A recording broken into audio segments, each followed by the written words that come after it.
There exists a phenomenon so pervasive, so quietly devastating, that it destroys the lives of millions while remaining almost entirely invisible to those who study human behavior.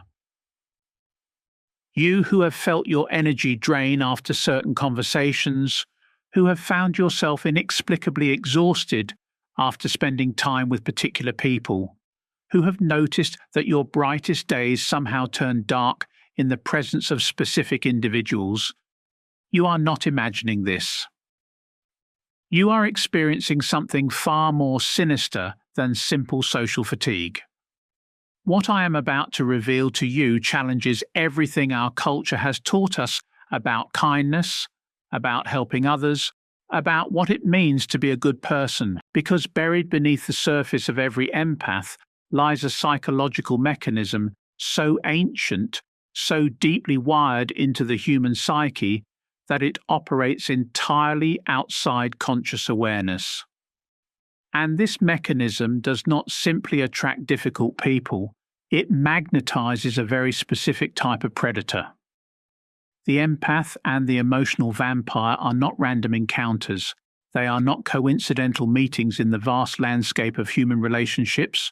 No, they are bound together by invisible psychological threads that stretch back to the earliest formations of personality, to the first moments when a child learns whether the world is safe or dangerous, whether love comes freely or must be earned through suffering. But before we dive into the mechanics of this dark attraction, we must first shatter the comfortable myths that surround empathy itself. The popular understanding of empaths paints them as gentle souls blessed with extraordinary sensitivity, as natural healers walking among us with hearts wide open to the pain of the world. This romanticized vision is not merely incomplete, it is dangerously misleading. True empathy, the kind that operates at the deepest levels of human consciousness, is not a gift of pure light. It is a survival mechanism forged in the fires of early trauma, sculpted by environments where emotional attunement became a matter of psychological life and death. The empath's extraordinary sensitivity was not bestowed by benevolent forces. It was carved into their nervous system by necessity, by the urgent need to read the emotional weather of unpredictable caregivers, to navigate the treacherous waters of unstable homes. Consider the child who learns to detect the subtle shift in their parents' breathing that signals an oncoming rage. Picture the young soul who develops an almost supernatural ability to sense depression in others because their own survival depended on knowing when their caregiver might disappear into the darkness of their own despair. These children do not develop empathy as a spiritual gift. They develop it as armor, as a sophisticated early warning system designed to keep them safe in a world that has proven itself unreliable. And here lies the first piece of our puzzle. The very mechanism that creates the empath also creates their vulnerability to exploitation. For in learning to attune so completely to the emotional states of others, the empath's boundaries become porous, their sense of self becomes fluid, their identity becomes entangled with the psychological weather of everyone around them. But why specifically emotional vampires? Why not simply difficult people, or needy individuals, or those struggling with their own pain? The answer lies in the realm of energetic resonance, in the invisible frequencies that govern human attraction at levels far beneath conscious choice. Emotional vampires are not simply people who drain energy. They are individuals who have learned to survive by consuming the psychological resources of others. They have developed, often unconsciously, a sophisticated ability to locate and attach themselves to sources of emotional nourishment, and empaths, with their open hearts and porous boundaries, register on their internal radar like beacons in the darkness. This is not a conscious process on either side. The empath does not wake up one morning and decide to attract parasitic relationships. The emotional vampire does not deliberately hunt for sensitive souls to exploit.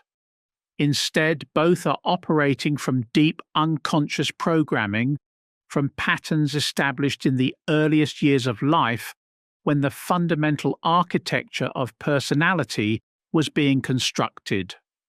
The empath's programming whispers, love must be earned through service, through taking on the pain of others, through proving your worth by being indispensable to those who are suffering. The emotional vampire's programming responds, here is someone who will not abandon me, who will tolerate my chaos, who will provide the emotional regulation I never learned to give myself. And so they find each other across crowded rooms, through dating apps, in workplaces and social circles, drawn together by an invisible gravitational pull that neither fully understands. The empath feels a familiar stirring, a recognition of pain that calls to their deepest programming. The emotional vampire senses safety, a source of the emotional nutrition they desperately crave. But this attraction operates on even more complex levels than simple psychological programming. It involves what depth psychology calls projection, the unconscious process by which we see in others the disowned parts of ourselves. The empath, who has learned to suppress their own needs in favor of serving others, projects their unlived selfishness onto the emotional vampire. The vampire, who has learned to take without giving, projects their capacity for selfless love onto the empath. Each becomes, for the other, a repository for the parts of themselves they cannot consciously own. The empath lives vicariously through the vampire's ability to prioritize their own needs, while the vampire experiences borrowed goodness through the empath's capacity for service. Neither recognizes this unconscious exchange, this shadow dance that masquerades as love or friendship or professional partnership. What makes this dynamic particularly insidious is that it often begins beautifully. The emotional vampire, sensing the empath's deep reservoir of compassion, presents their most wounded self. They share their pain with a vulnerability that touches the empath's heart, that activates every protective instinct honed through years of early caretaking. The empath feels needed, valuable, important, all the things their wounded inner child has always craved. In those early stages, the vampire's genuine pain creates a kind of emotional intimacy that the empath mistakes for deep connection. They feel seen, chosen, special, the only one who truly understands this complex wounded soul. The vampire's intensity becomes intoxicating. Their emotional chaos becomes familiar. Their neediness becomes the empath's purpose. But beneath this surface drama, darker currents are flowing. The empath's energy begins to organize itself around the vampire's emotional states. Their mood becomes dependent on whether the vampire is happy or sad, calm or agitated, present or distant. Without realizing it, the empath begins to lose touch with their own emotional center, their own needs, their own truth. The vampire, meanwhile, develops an unconscious addiction to the empath's energy. They learn without conscious awareness which behaviors will trigger the empath's caretaking response. They discover that crisis brings attention, that pain brings comfort, that chaos brings the empath running to restore order. What begins as genuine suffering slowly transforms into unconscious manipulation. This is not to suggest that emotional vampires are inherently evil or deliberately predatory. Most are simply wounded individuals who learned early in life that survival meant taking what they needed from others because no one would freely give it. They are operating from their own trauma responses, their own survival programming, their own desperate attempts to fill the void left by early abandonment or neglect. But the impact on the empath remains devastating regardless of the vampire's intentions. For as the relationship deepens, as the patterns become more entrenched, the empath finds themselves trapped in an exhausting cycle of giving and depletion, of service and resentment, of love and slow psychological death. They begin to notice that they feel drained after conversations with this person, that their own problems seem to disappear in the face of the vampire's more dramatic crises, that their energy levels plummet in the vampire's presence. But by then, the psychological hooks are deep, the trauma bonds are strong, and the empath's identity has become so intertwined with being needed that leaving feels impossible. This is where the true tragedy reveals itself. The empath, in their desperate attempt to heal the vampire, begins to sacrifice not just their energy, but their authenticity, their boundaries, their sense of self. They edit their truth to avoid triggering the vampire's abandonment fears. They suppress their own needs to maintain the illusion of harmony. They become smaller and smaller, dimmer and dimmer, until they are little more than a reflection of what the vampire needs them to be. And still they cannot leave, because somewhere deep in their unconscious, a voice whispers that this is what love looks like, that this is their purpose, that their worth is measured by their ability to endure what others cannot. They mistake the familiar pain of self-abandonment for the natural price of caring, the exhaustion of energy depletion for the noble burden of compassion. The vampire, sensing the empath's growing depletion, often responds not with gratitude, but with increased demands. They escalate their crises, intensify their neediness, deepen their dependency. Because at some unconscious level, they sense that the empath is their lifeline, their source of the emotional regulation they never learned to provide for themselves. What we witness in this escalating dynamic is the emergence of what I call the symbiotic wound, a psychological fusion so complete that neither party can distinguish where their pain ends and the other's begins. The empath becomes addicted to being needed, while the vampire becomes addicted to being saved. Each feeds the other's deepest dysfunction while believing they are engaged in the sacred act of love. But there is something even more sinister lurking beneath this surface drama, something that reveals why this pattern repeats itself with such devastating consistency across the lives of empaths.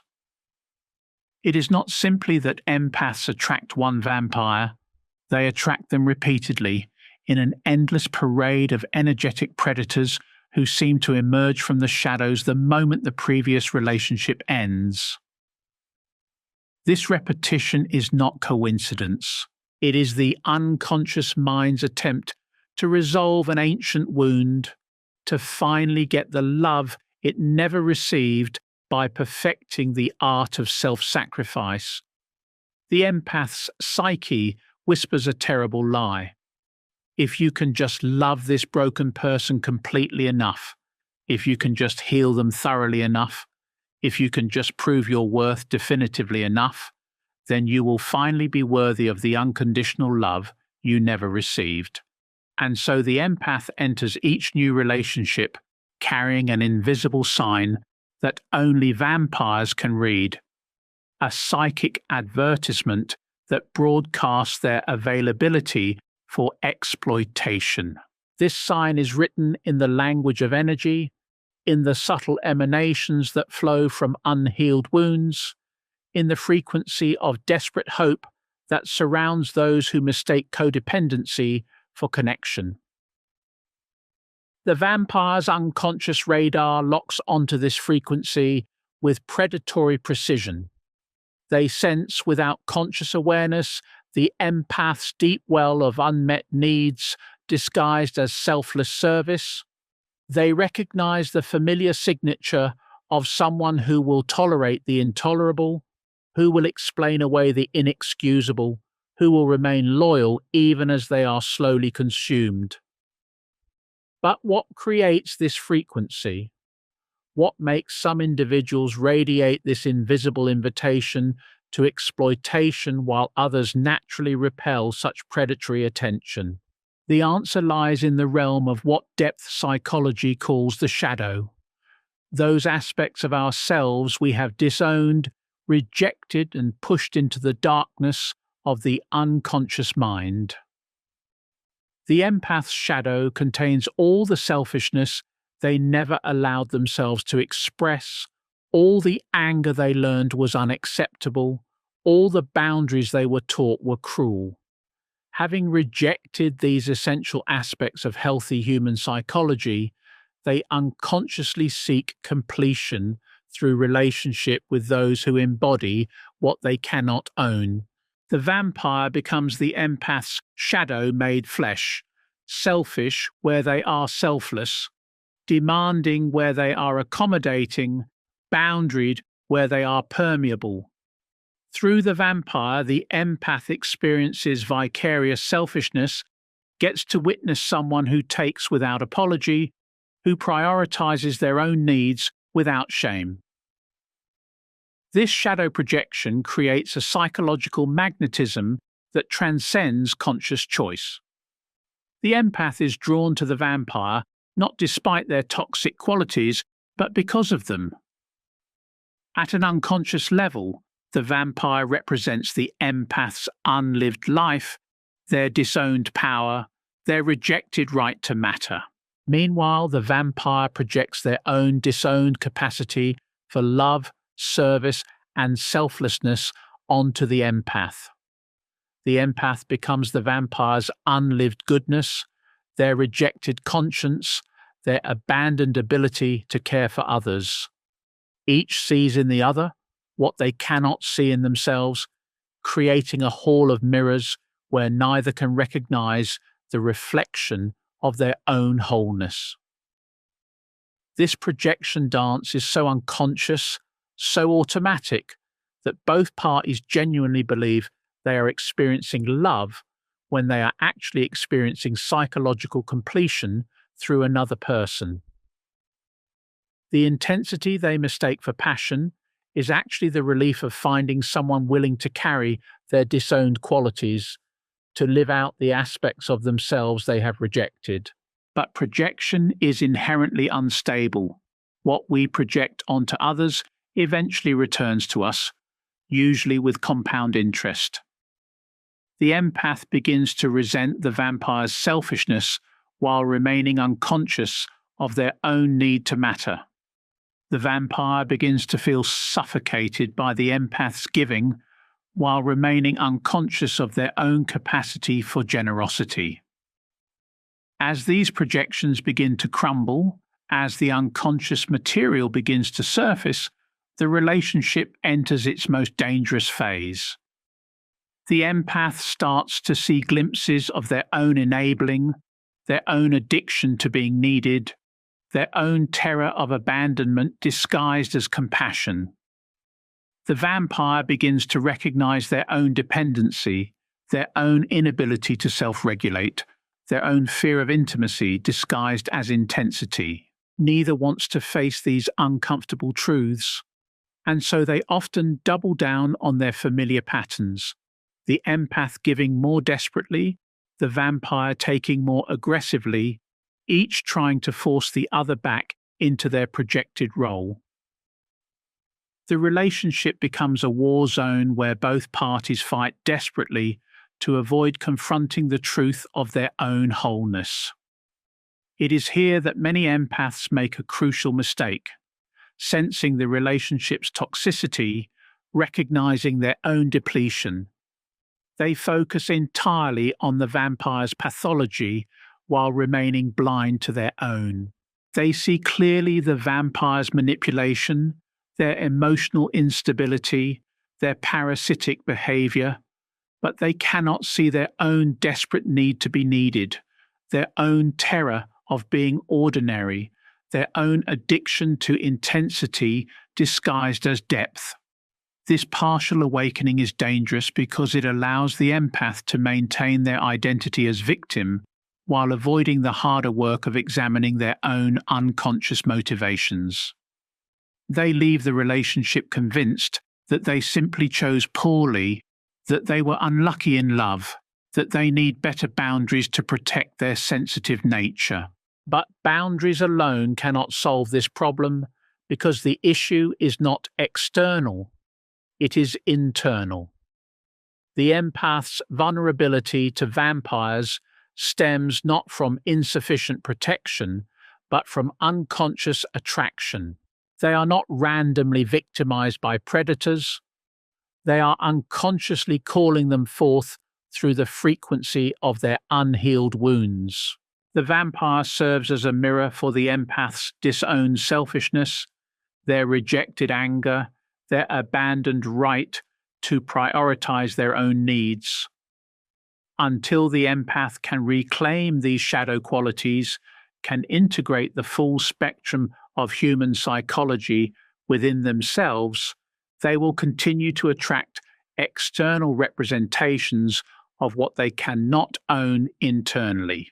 This integration requires a kind of psychological courage that our culture rarely celebrates.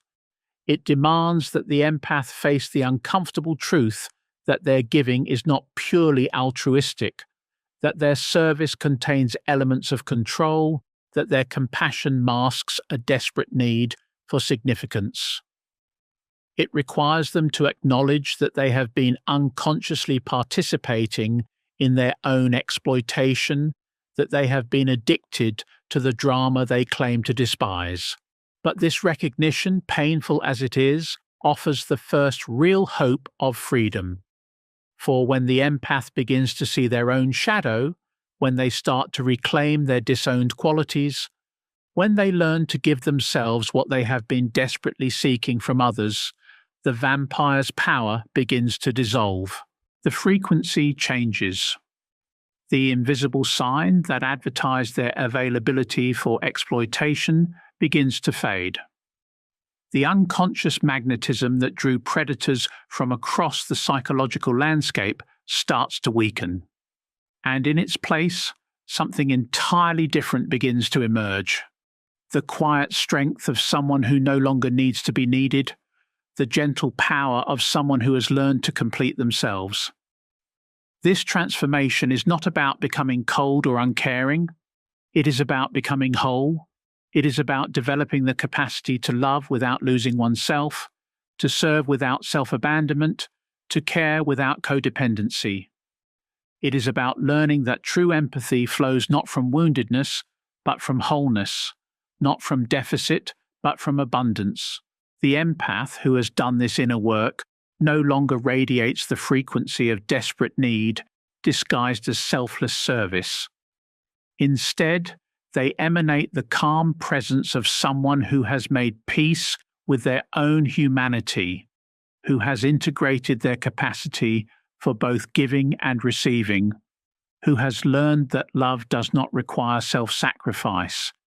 And it is this transformation that breaks the cycle, that ends the endless parade of vampires, that finally allows the empath to experience relationships based on mutual respect rather than mutual exploitation.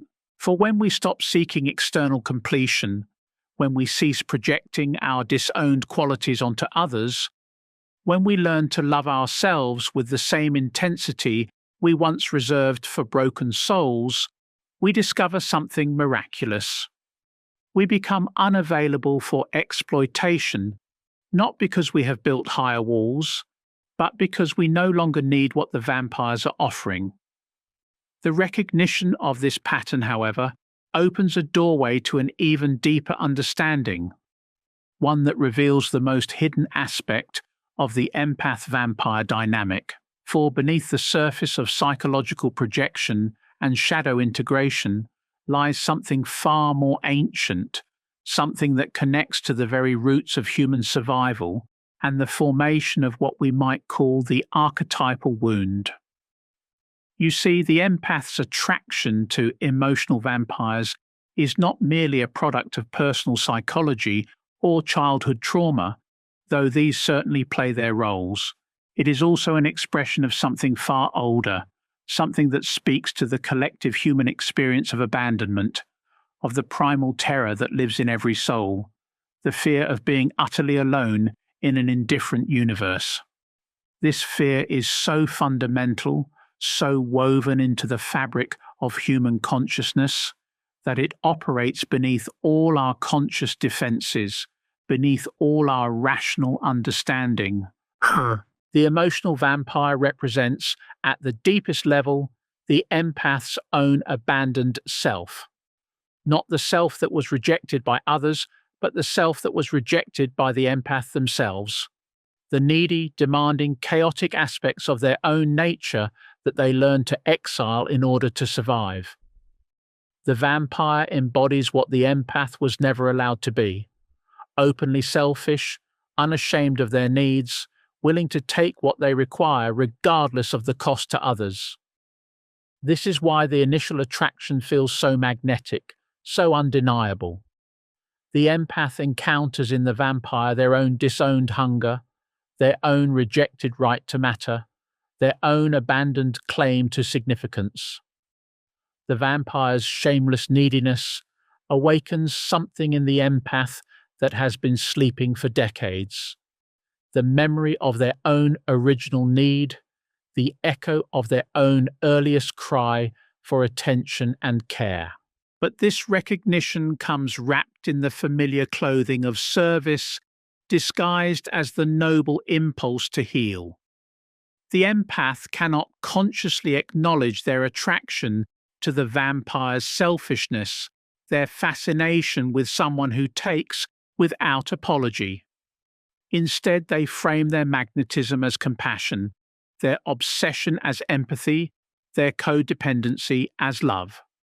They tell themselves they are drawn to help, to heal, to save, never recognizing that they are actually drawn to witness, to experience vicariously, to remember what they themselves were never allowed to be. This unconscious recognition creates what I call the wound of recognition, the soul's painful awakening to its own abandoned aspects reflected in another person. The empath looks at the vampire and sees without conscious awareness the ghost of their own unlived selfishness. The vampire looks at the empath and sees the phantom of their own unlived capacity for selfless love. Both are encountering their own wholeness fractured and distributed between two separate beings.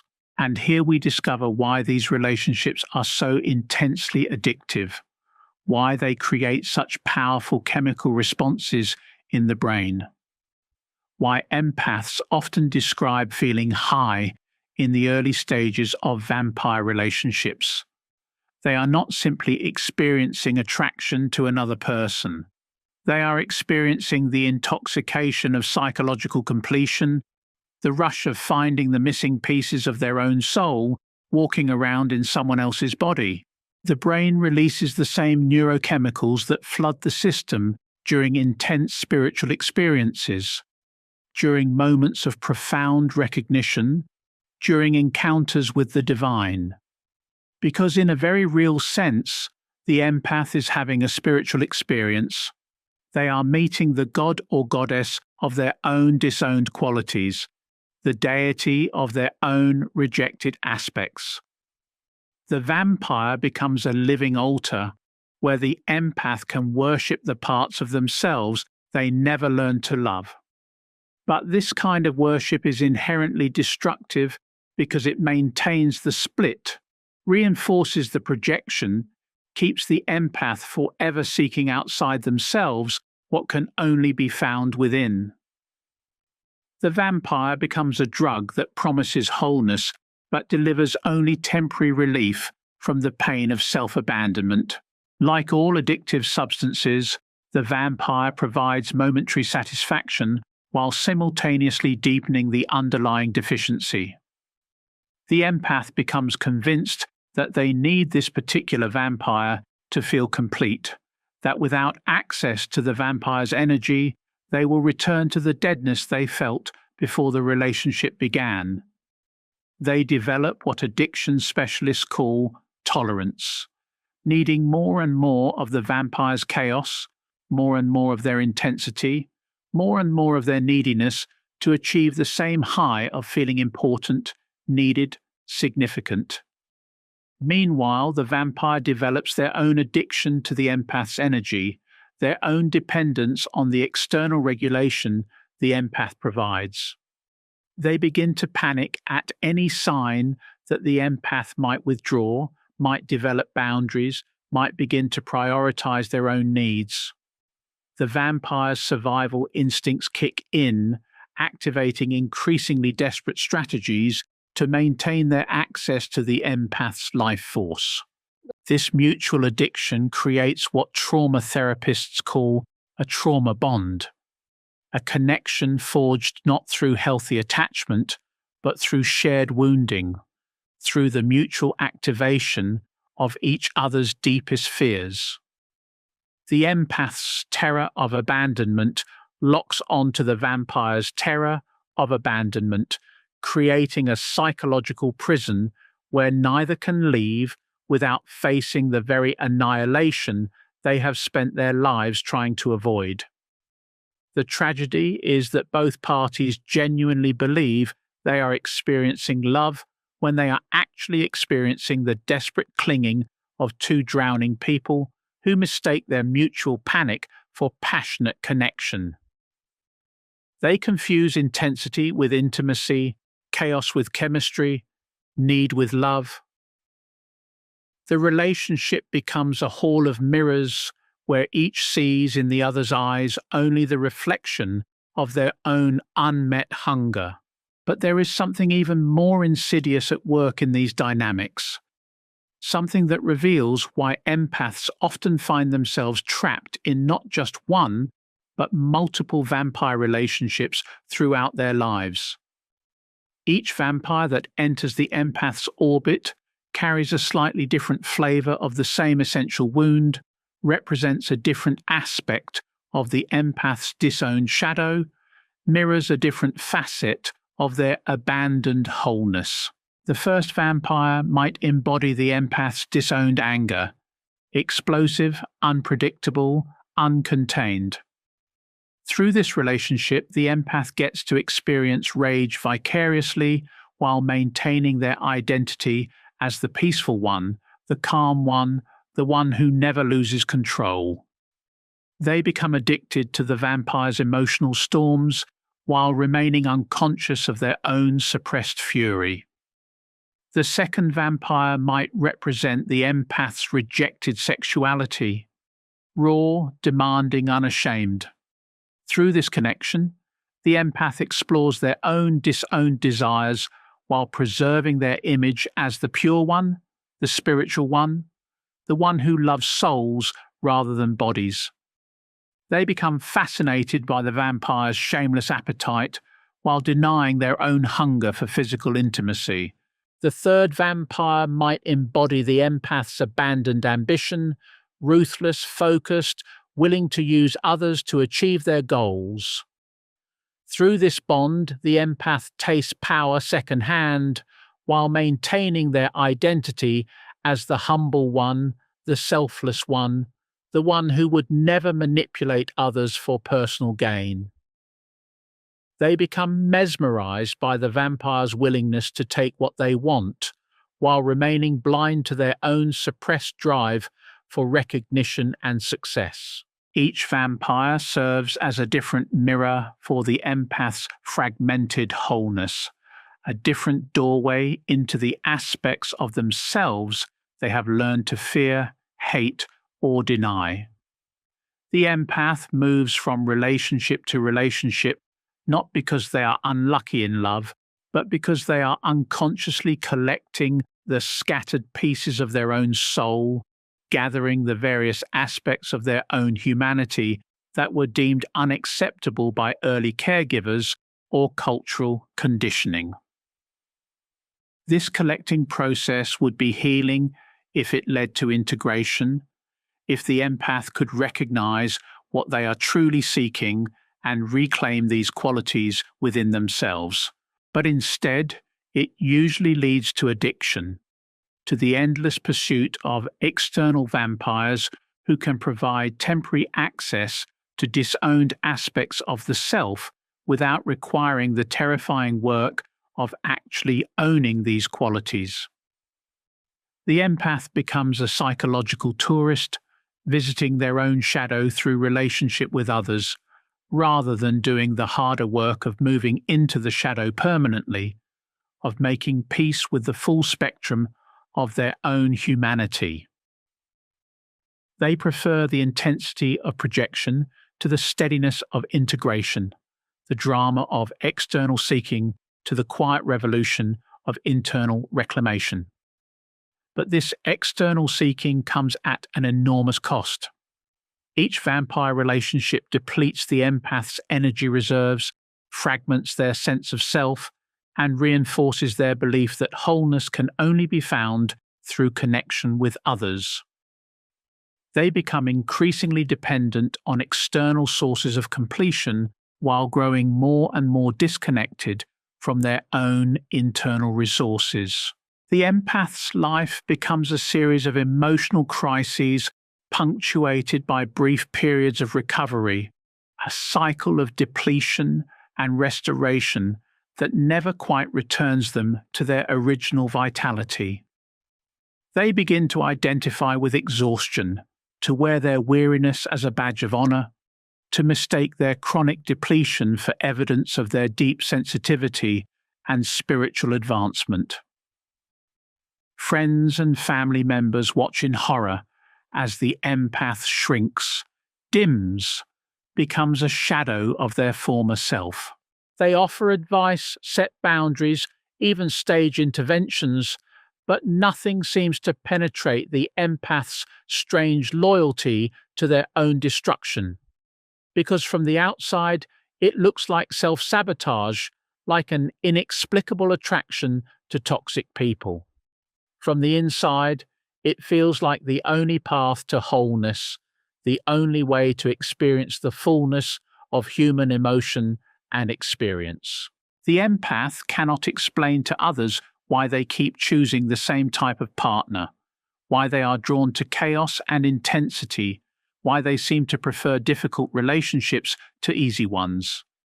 They themselves do not understand the compulsion, the magnetic pull that draws them toward emotional instability and away from genuine peace. They only know that calm relationships feel flat, that healthy partners seem boring, that stability feels like a kind of death. This preference for intensity over peace is not a character flaw or a sign of masochism. It is the natural result of a psyche that has learned to associate love with struggle, connection with crisis, significance with suffering. The empath's nervous system has been conditioned to interpret calm as abandonment, peace as rejection, stability as evidence that they are no longer needed and therefore no longer valuable. Their entire identity has become organized around being the rescuer, the healer, the one who can handle what others cannot. Remove the crisis, eliminate the chaos, take away the vampire's neediness, and the empath faces an existential terror. Who are they if they are not saving someone? What is their purpose if they are not needed? How do they matter if they are not indispensable to someone's survival? This terror of insignificance drives the empath back into vampire relationships again and again, even when they consciously recognize the pattern, even when they understand intellectually that they are being drained and depleted. The familiar pain of self-abandonment feels safer than the unknown territory of self-worth, the predictable exhaustion of codependency more comfortable than the uncertain ground of genuine intimacy. And so the cycle continues, relationship after relationship, vampire after vampire, each one promising to be different while delivering the same essential dynamic. The faces change, the details vary, but the underlying pattern remains constant. The empath gives themselves away piece by piece, while the vampire consumes what is offered, both parties trapped in a dance of mutual destruction that masquerades as love. The only way out of this cycle is through what depth psychology calls the process of shadow reclamation, the systematic recovery and integration of all the aspects of self that have been projected onto others. This is not therapeutic work in the conventional sense, it is alchemical work, the transformation of base psychological material into gold, the recovery of the soul's original wholeness. For the empath, this means facing the terrifying possibility that they might be selfish, that they might have needs, that they might deserve to take up space in the world without earning it through service to others. It means acknowledging their own capacity for manipulation, their own hunger for control, their own ability to use their sensitivity as a weapon to make others feel guilty for not meeting their unspoken needs. This shadow work requires the empath to develop what I call fierce compassion, love that is strong enough to contain truth, kindness that is rooted in reality rather than fantasy, empathy that does not require self-abandonment. It demands that they learn to love their own anger, their own selfishness, their own right to prioritize their own well-being without justification or apology. The transformation is not about becoming less empathic or more selfish. It is about becoming whole. It is about developing the capacity to feel deeply without losing oneself, to love completely without self-erasure, to serve others from a place of abundance rather than deficit. It is about learning that true empathy flows not from woundedness, but from wholeness, not from the desperate need to be needed, but from the quiet strength of someone who has learned to need themselves. When this integration begins to occur, when the empath starts to reclaim their projected qualities and own their full humanity, something miraculous happens. The frequency changes. The invisible signal that has been attracting vampires for years begins to shift. The empath no longer radiates the desperate hunger for completion that vampires recognize and exploit. Instead, they begin to emanate something entirely different, the calm presence of someone who has made peace with their own complexity, who has learned to love their own shadows, who no longer needs external validation to feel whole.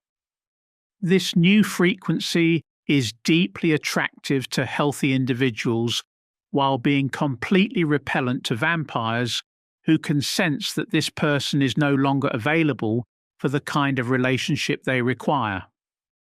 The vampires begin to lose interest, to move on to easier targets, to search for someone still trapped in the illusion that love requires self-sacrifice.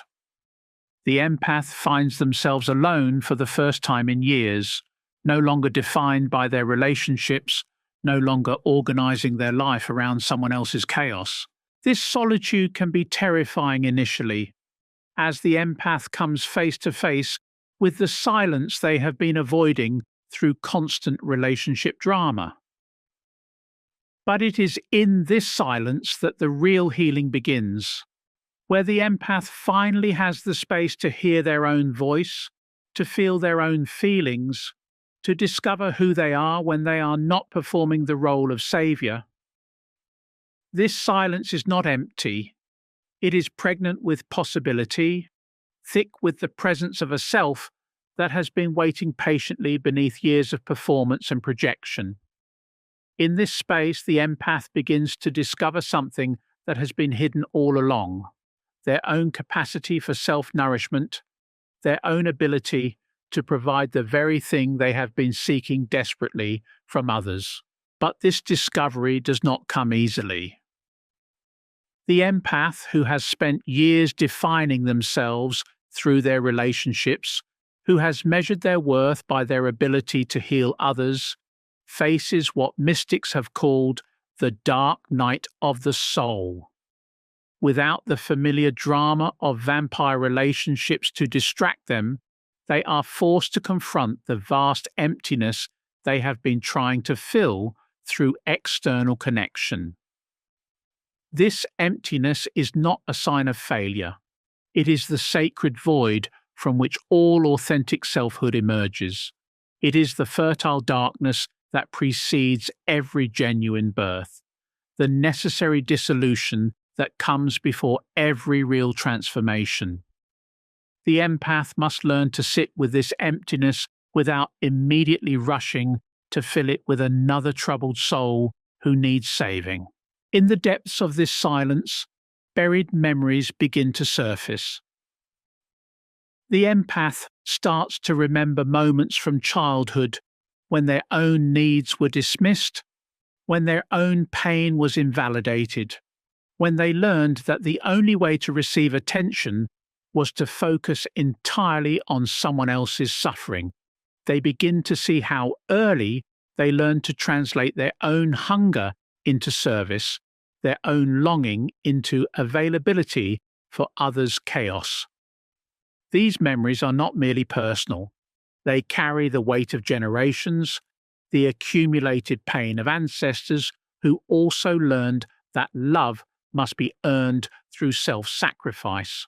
The empath carries in their cellular memory the stories of grandmothers who gave themselves away to alcoholic husbands, of grandfathers who worked themselves to death trying to prove their worth, of entire lineages organized around the belief that suffering equals love.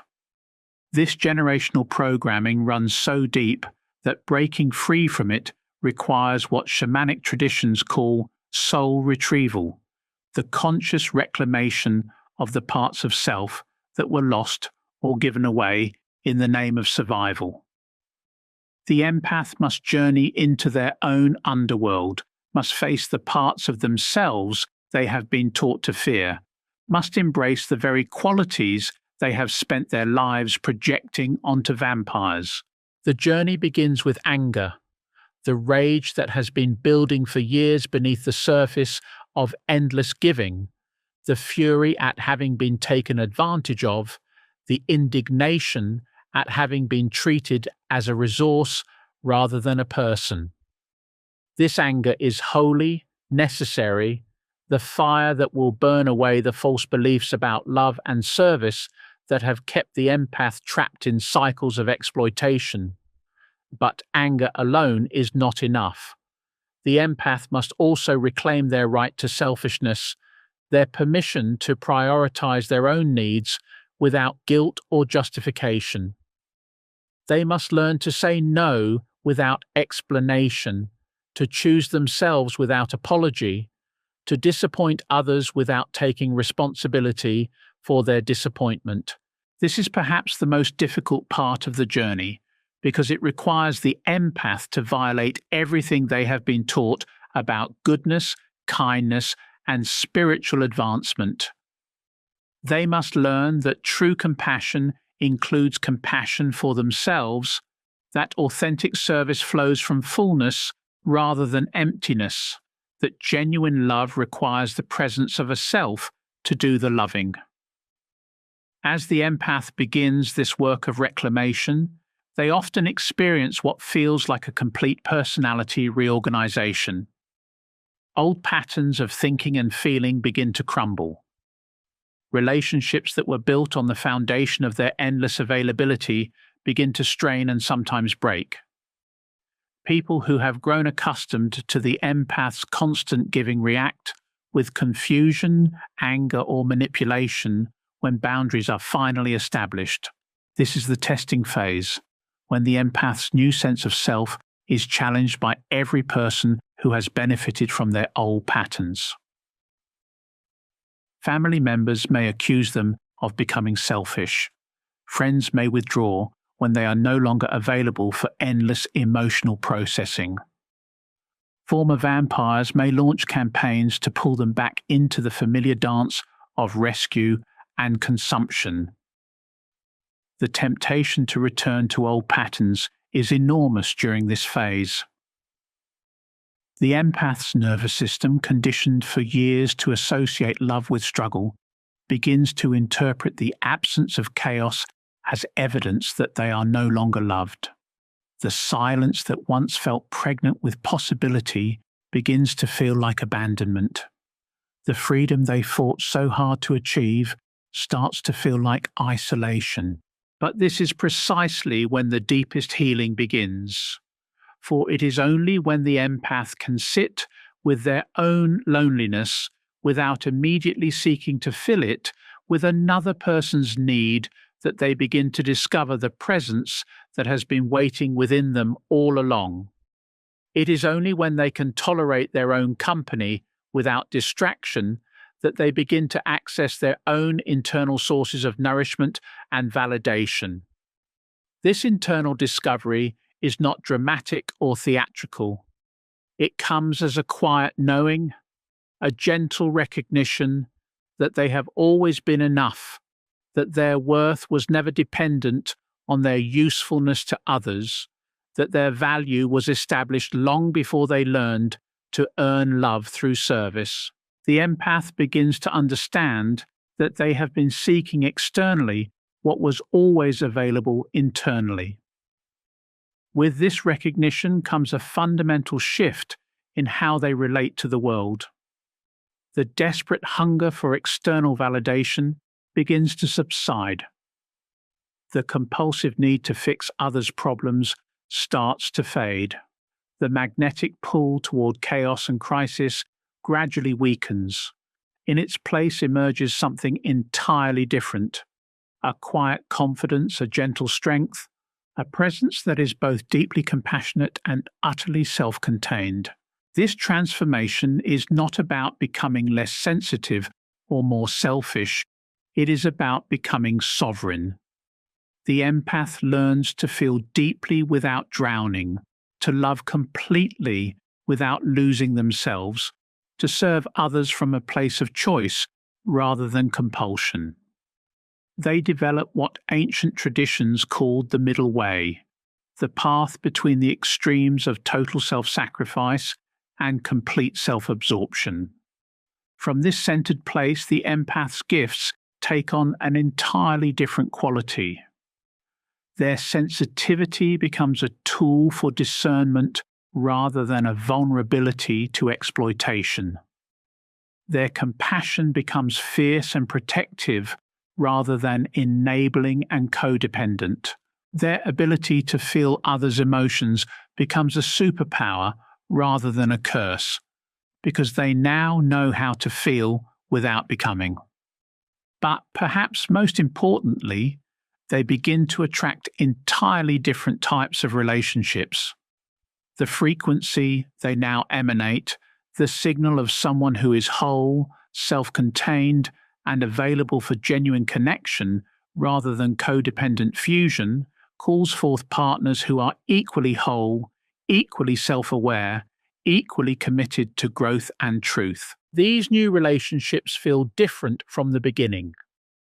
They lack the addictive intensity of vampire connections, the desperate clinging of trauma bonds, the exhausting drama of codependent dynamics. Instead, they offer something the empath has never experienced before: peace, stability, mutual respect, and the kind of love that enhances rather than depletes. The empath discovers that healthy love is not less than the intense connections they experience with vampires. It is more.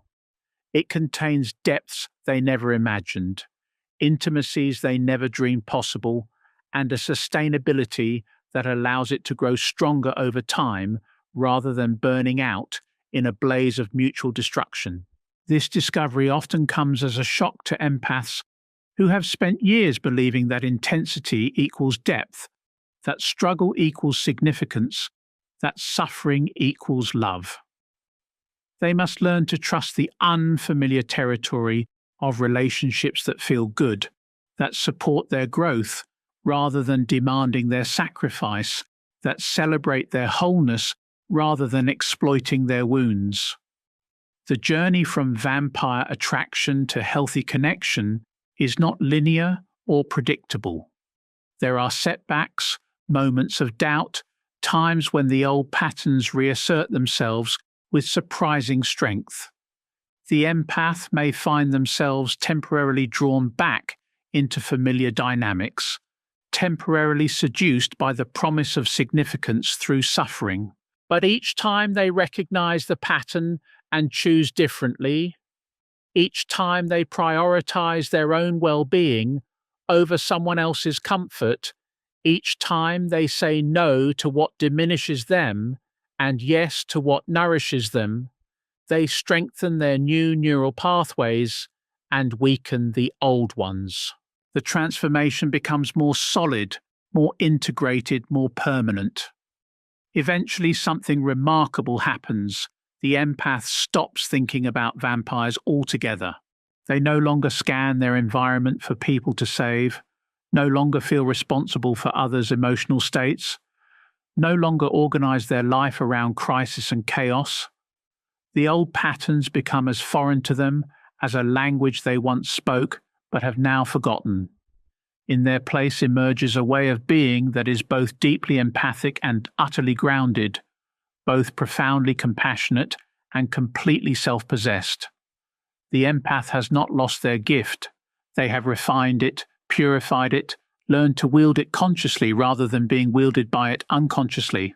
They become what the mystics called a wounded healer. Not someone who heals others through their wounds, but someone who has transformed their wounds into wisdom and now serves from that place of integrated wholeness. Their empathy becomes a lighthouse rather than a floodlight, offering guidance to those who seek it without overwhelming those who are not ready to receive it. This transformation ripples outward in ways the empath could never have imagined.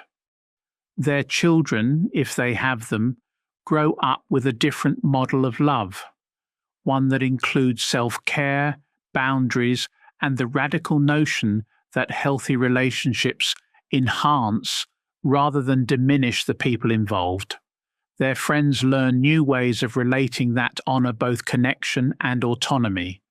Their work in the world becomes more effective because it flows from abundance rather than deficit. But perhaps most importantly, they become living proof that the cycle can be broken, that empaths need not be doomed to a lifetime of vampire relationships, that sensitivity can be a strength rather than a vulnerability when it is properly understood and consciously wielded. The empath who has completed this journey becomes a beacon for others who are still trapped in the cycle, still unconsciously attracting vampires, still believing that love requires self-sacrifice.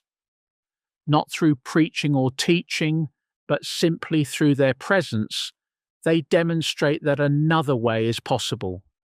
They show by example that empaths can learn to trust their sensitivity without being overwhelmed by it, that they can feel deeply without losing themselves, that they can love completely without giving themselves away.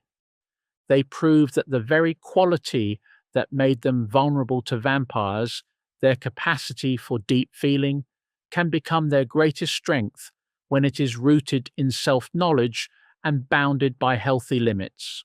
This is the ultimate gift the recovered empath offers to the world, the demonstration that sensitivity and strength are not opposites but partners, that empathy and boundaries can coexist, that it is possible to feel everything and still remain whole. They become living examples of what Jung called individuation, the process of becoming who we truly are beneath all our conditioning, projections, and survival strategies. The journey from vampire attraction to authentic connection is ultimately a journey home to oneself, to the self that existed before the wounds, before the programming, before the desperate strategies for earning love through service.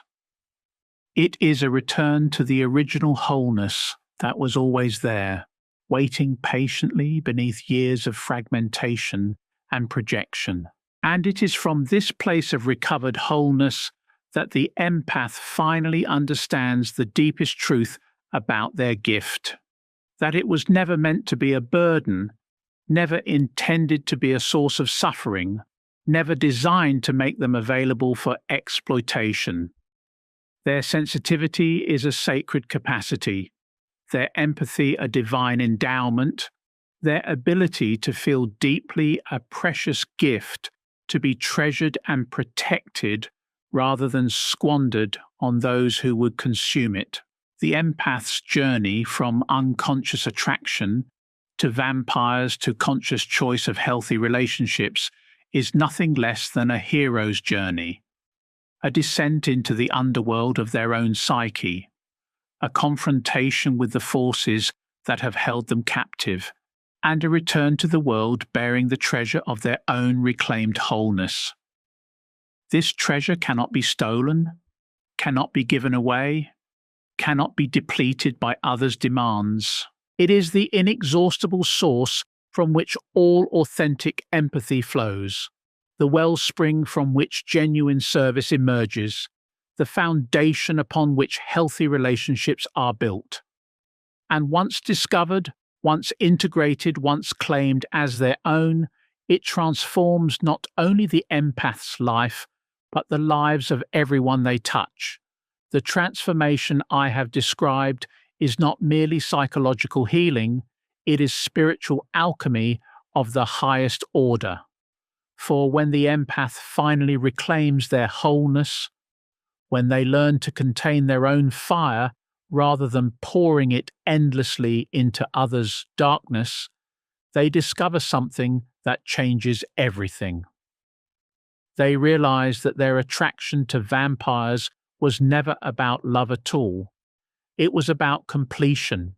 It was about the soul's desperate attempt to gather its scattered pieces from the external world rather than doing the sacred work of internal integration.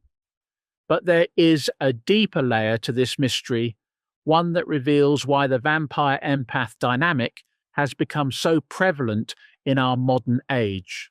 We live in a time of unprecedented disconnection, where technology promises connection while delivering isolation, where social media offers the illusion of intimacy while fostering the deepest loneliness our species has ever known.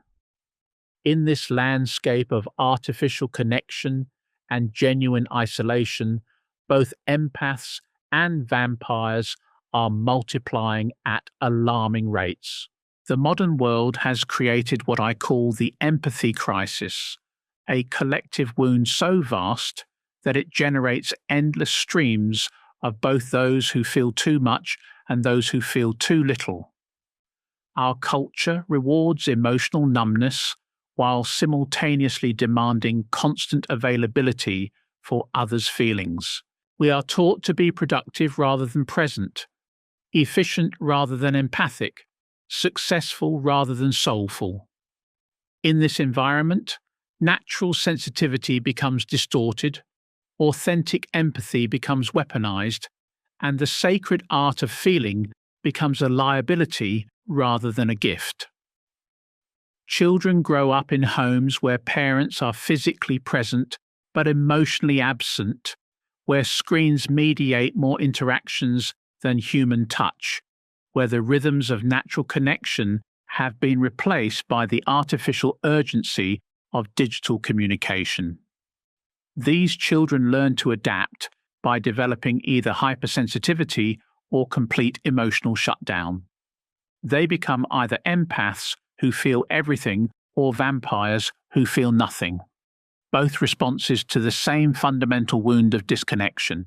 The empath child learns that the only way to maintain connection with unavailable parents is to become exquisitely attuned to their emotional states, to anticipate their needs before they are expressed, to regulate their feelings when they cannot regulate their own. These children become emotional translators, psychological intermediaries, feeling bridges between the adults around them and their own abandoned inner worlds. Meanwhile, the vampire child learns that emotional expression leads to abandonment, that vulnerability results in punishment, that needs are met only through taking rather than asking. They develop what appears to be strength, but is actually a sophisticated defense system designed to extract from others what they cannot provide for themselves. Their emotional numbness is not coldness. It is protection against a world that has proven itself unsafe for authentic feeling. Both responses are intelligent adaptations to impossible circumstances. Both represent the human psyche's remarkable ability to survive even the most emotionally barren environments. Neither the empath nor the vampire chose their patterns consciously. They developed them as children because these patterns worked, because they provided some measure of safety in situations where genuine security was unavailable. Understanding this removes the moral judgment from both positions.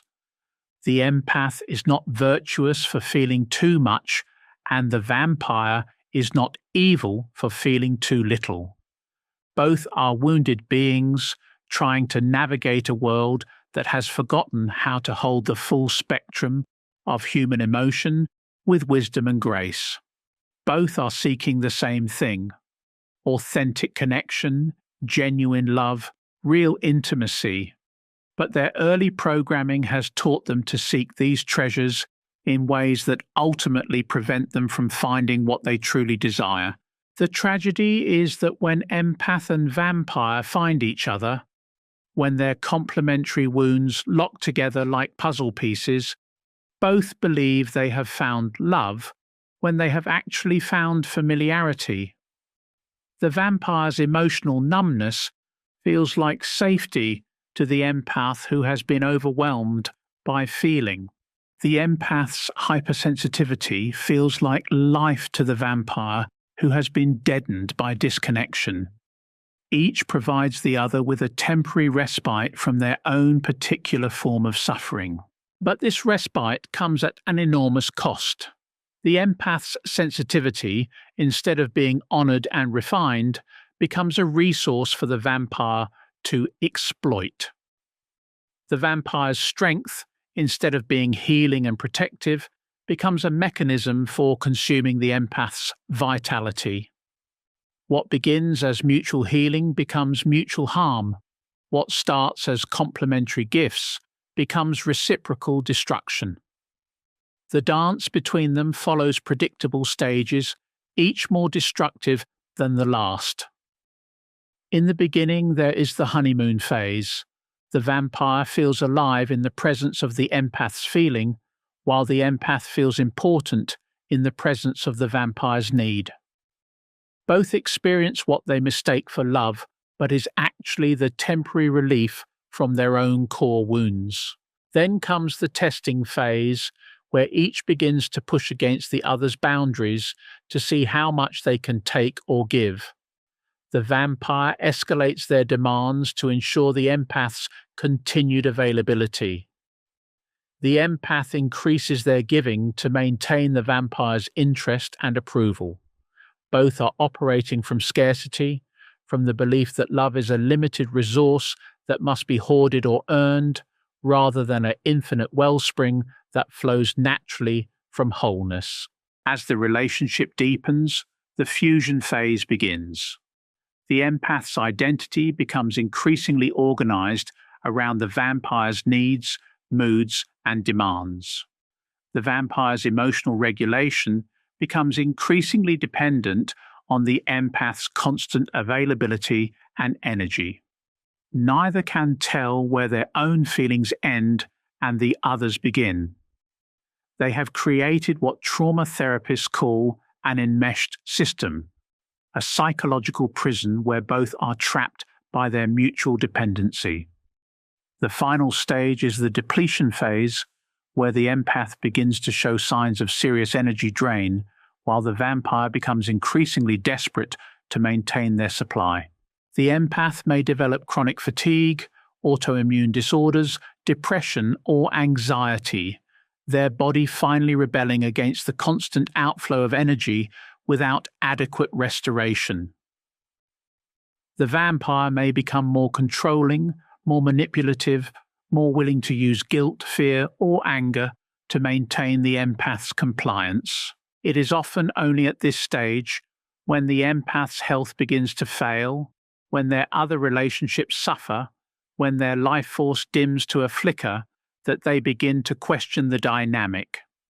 But even then, the addiction is so strong, the trauma bond so complete, the fear of abandonment so overwhelming, that many empaths choose to stay rather than face the terror of being alone. Those who do find the courage to leave often discover that the vampire will not let them go easily, having become dependent on the empath's energy for their own emotional regulation. The vampire will often escalate their behavior dramatically when they sense the empath pulling away.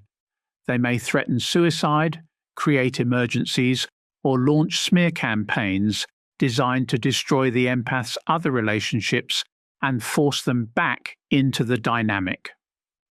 This is when the empath learns that what they thought was love was actually addiction, that what they believed was intimacy was actually invasion, that what they experienced as connection was actually consumption. The realization is devastating because it forces them to confront not only the vampire's pathology, but their own participation in the dance of mutual destruction. The empath must face the uncomfortable truth that they were not simply a victim of the vampire's manipulation. They were an active participant in maintaining the dynamic. They must acknowledge their own addiction to being needed, their own fear of abandonment, their own willingness to sacrifice their authenticity for the illusion of security.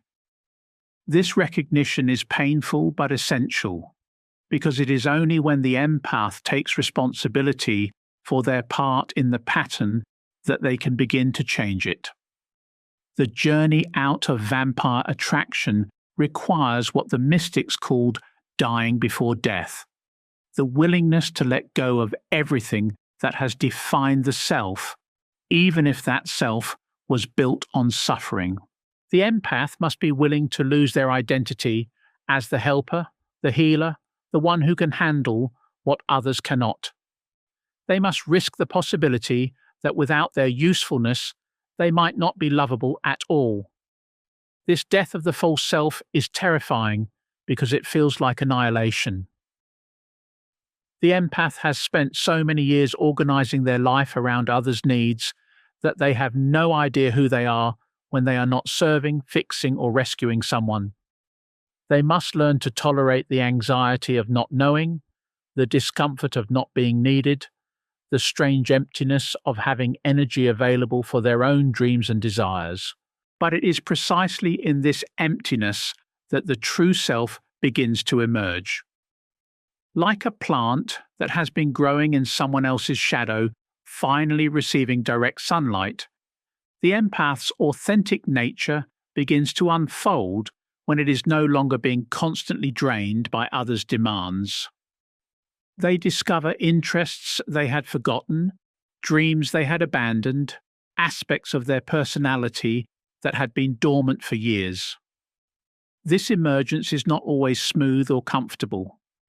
The empath may feel guilty for focusing on themselves, selfish for having boundaries, cruel for disappointing people who have grown accustomed to their endless availability. They may be accused of changing, of becoming cold, of losing their compassion. These accusations are particularly painful because they strike at the empath's deepest fear, that setting boundaries makes them a bad person. But this is precisely when the empath must learn to trust their own inner knowing over others' opinions, their own sense of what is healthy over others' definitions of what is kind. They must develop what I call fierce discernment, the ability to distinguish between genuine need and manipulative demand, between authentic vulnerability and performed helplessness, between someone who wants to grow and someone who wants to be carried. This discernment is not cold or heartless. It is the most loving thing the empath can develop, both for themselves and for others.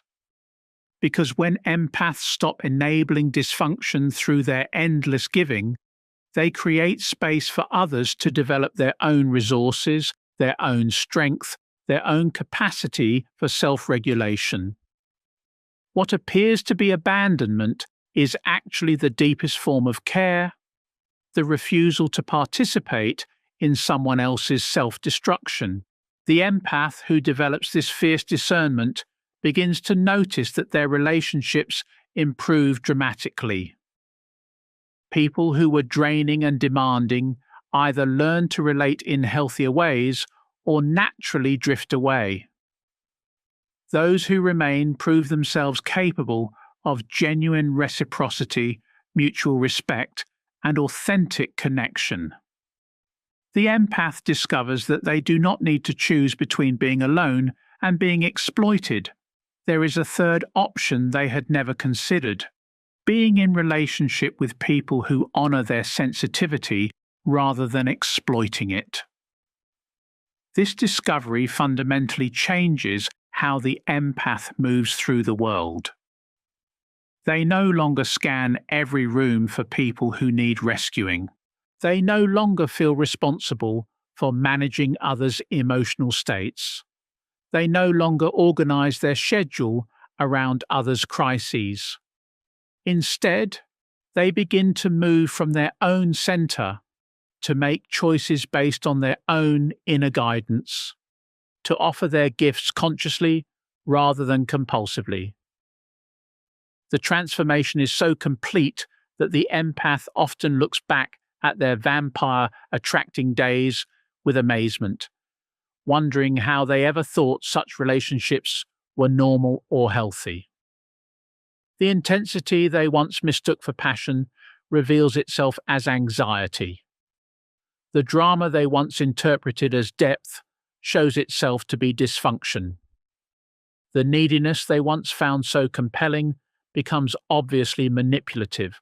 But this recognition comes without judgment, because the empath now understands that both they and their former vampires were doing the best they could with the tools they had available.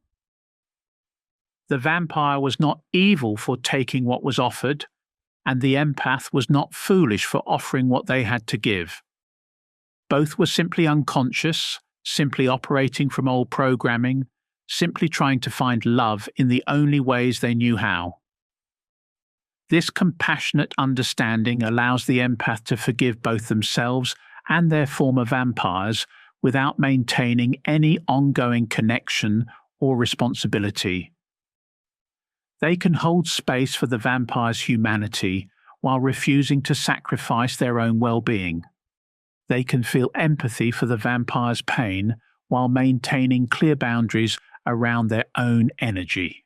The empath learns that forgiveness does not require reconciliation, that understanding does not demand ongoing relationship, that compassion does not necessitate self-sacrifice. These distinctions are crucial because many empaths believe that true forgiveness means allowing people back into their lives regardless of whether those people have changed their behavior. This confusion keeps them trapped in cycles of repeated abuse disguised as spiritual practice. True forgiveness, the empath discovers, is primarily an internal process. the release of resentment, and the reclaiming of personal power. It does not require the vampire's participation, acknowledgement, or change. It is something the empath does for themselves, a gift they give to their own healing rather than a service they provide to their former abuser. With this understanding comes a profound freedom. The empath no longer needs the vampire to apologize, change, or acknowledge the harm they caused. They no longer wait for external validation of their experience or permission to prioritize their own well-being.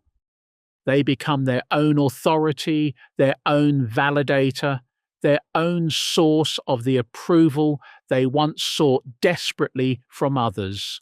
This internal authority is perhaps the most radical transformation of all, because it represents the complete reversal of the empath's original programming.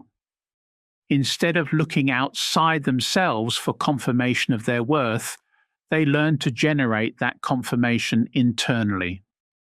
Instead of measuring their value by their usefulness to others, they discover their inherent worthiness simply by virtue of existing. The development of this internal authority does not happen overnight. It requires daily practice, constant vigilance, and the willingness to choose themselves again and again, even when it feels selfish or wrong.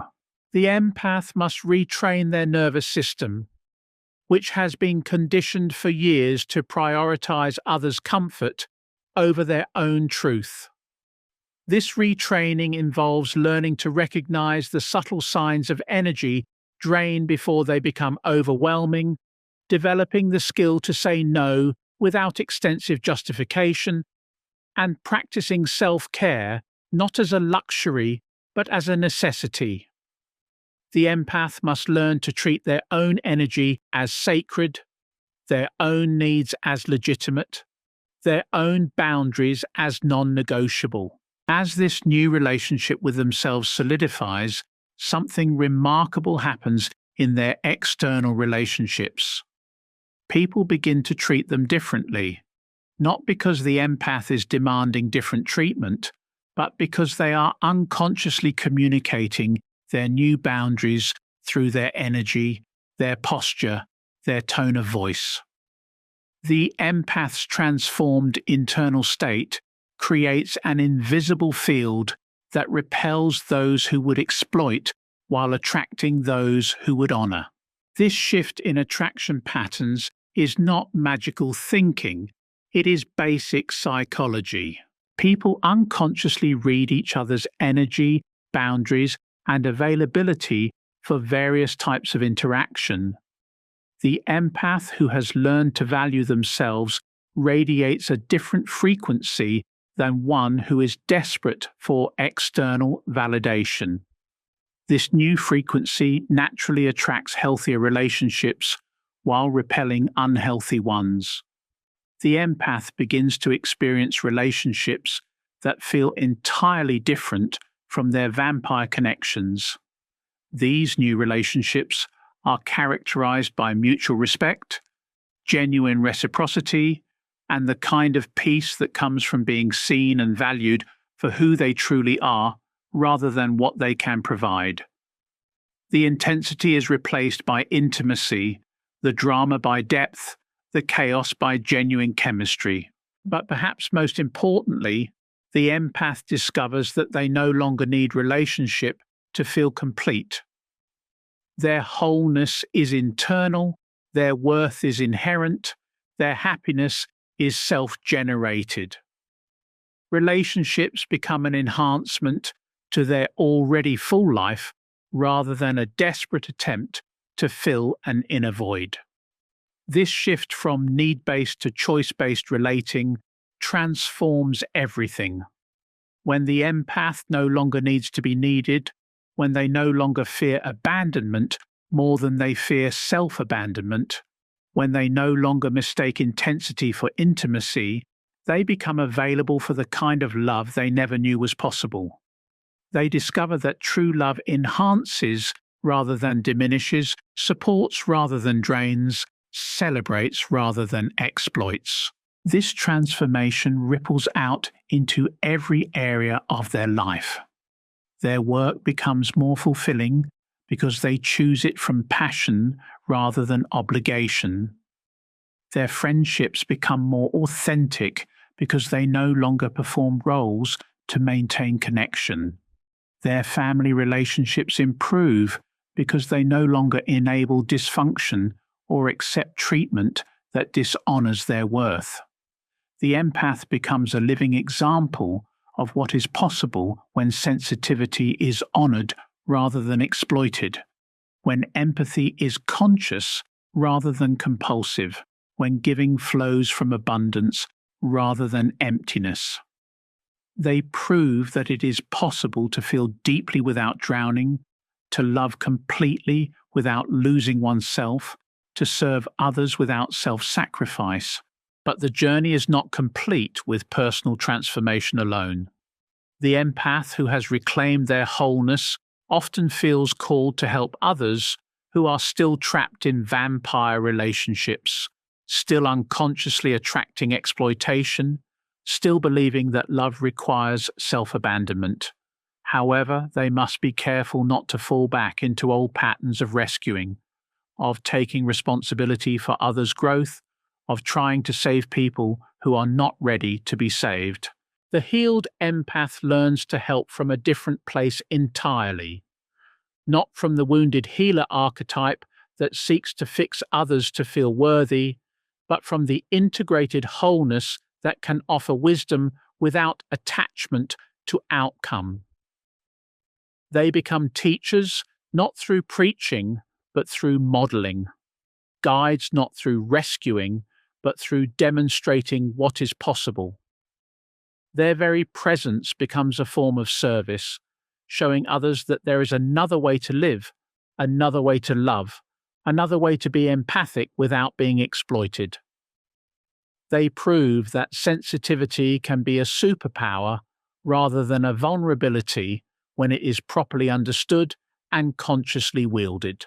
The transformation from vampire attractor to sovereign being is ultimately about remembering what the empath knew before the world taught them to doubt it, that they are valuable simply for existing, that their feelings matter, that their energy is sacred, that their sensitivity is a gift to be treasured rather than a burden to be endured. This remembering is not just personal healing, it is collective medicine. Every empath who breaks free from vampire relationships, who learns to honor their sensitivity, who develops healthy boundaries, who claims their worth, creates a ripple effect that touches countless others. They become part of the solution to the empathy crisis, living proof that another way is possible. The world needs empaths who are whole, who can feel without drowning, who can love without losing themselves. The world needs the medicine that only a sovereign empath can provide, the demonstration that sensitivity and strength are not opposites but allies, that empathy and boundaries can coexist, that it is possible to care deeply while caring wisely. This is the ultimate gift the recovered empath offers, not just their own healing, but their contribution to the healing of the collective wound that creates both vampires and their victims. They become part of the new paradigm, the emerging consciousness that understands that true empathy flows from wholeness, that authentic service comes from abundance, that real love requires the presence of a self to do the loving. The journey from unconscious vampire attraction to conscious relationship choice is nothing less than a spiritual awakening. A return to the truth of who the empath has always been beneath all their conditioning, programming, and survival strategies. It is a homecoming to their own authentic nature, a reclaiming of their original wholeness, a restoration of their innate sovereignty. And from this place of recovered wholeness, the empath finally understands the deepest truth about their journey, that everything they endured, every vampire they attracted, every lesson they learned through pain was ultimately in service of this moment of awakening. Their suffering was not meaningless. It was the compost from which their wisdom grew, the darkness that made their light shine brighter, the very thing that prepared them to become who they were always meant to be.